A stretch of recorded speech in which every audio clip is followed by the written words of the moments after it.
एक भिखारी रोजाना दरवाजे पर भीख मांगता था और जब मालिक मकान उसकी आवाज सुनता तो उसे बहुत गुस्सा आता। वो उस पर कोसते, गालियां देते और कभी कभार धक्के भी मारते थे। कहते कि क्या तुम पूरी जिंदगी ऐसे ही भीख मांग कर ही गुजारोगे? लेकिन फिर भी भिखारी बस एक ही बात कहता, अल्लाह तुझे माफ करे और तेरा भला करे। एक दिन मालिक मकान को कारोबार में नुकसान हुआ। वो बहुत परेशान था। अचानक उसे बाहर से भिखारी की आवाज सुनाई दी। गुस्से में उसने भिखारी को जोर से धक्का मारा, जिससे भिखारी को चोट लगी। भिखारी ने रोते हुए कहा, अल्लाह तुम्हारा भला करे और तुम्हारे गुनाहों को माफ करे। फिर वो चला गया। भिखारी के ये कहने के बाद मकान मालिक को महसूस हुआ कि उसने उस शख्स के साथ बुरा सलूक किया था, जिसकी वजह से उसके सर से खून बह रहा था। फिर भी उस भिखारी ने सिर्फ मकान मालिक के लिए दुआ की और उसने उसकी कोई बददुआ नहीं दी।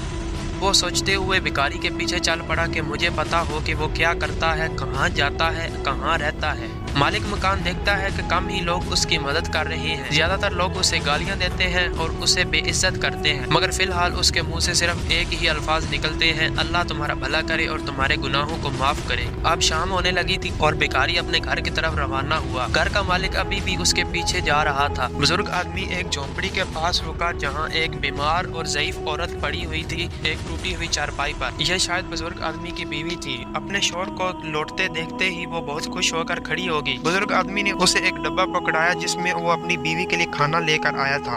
डब्बा खोलते हुए औरत की नजर भिखारी के सर पर पड़ी, जहाँ से खून बह रहा था। उसे देखकर औरत परेशान हो गई और भिखारी से पूछा कि उन्हें क्या हुआ है।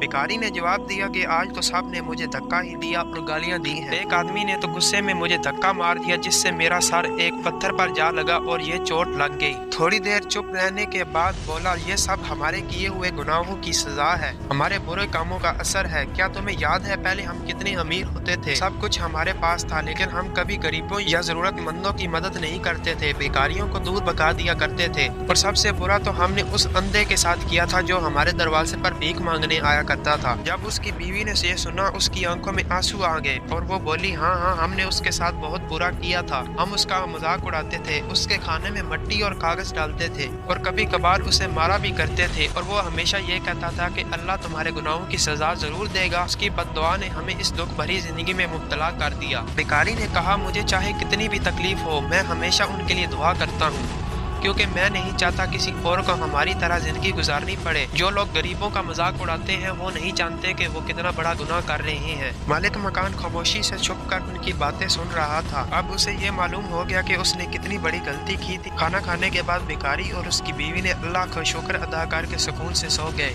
अगले दिन जब भिखारी भीख मांगने गया तो मालिक मकान, जो पहले से इंतजार में खड़ा था, उस भिखारी के घर ले गया, उसे खाना खिलाया, पैसे दिए और उससे माफी मांगी और बोला, बाबा जी, जाने अनजाने में मैंने तुम्हें बड़े दुख दिए हैं और तकलीफें दी हैं, मुझे माफ कर दो। भिखारी बस इतना कहकर चला गया कि अल्लाह तेरा भला करे। यह कहानी हमें सिखाती है कि हमें हर अमल का हिसाब देना पड़ता है, चाहे वो अच्छा हो या बुरा। अल्लाह हमें हमारे किरदार के नताइज देता है और हमारे किए का हिसाब रखता है। अगर हम गुनाह करते हैं तो हमें तौबा करनी चाहिए और अल्लाह हमें माफी बख्शता है। अगर हम बुराई पर डट जाते हैं तो हमें अपने किए का हिसाब देना पड़ता है।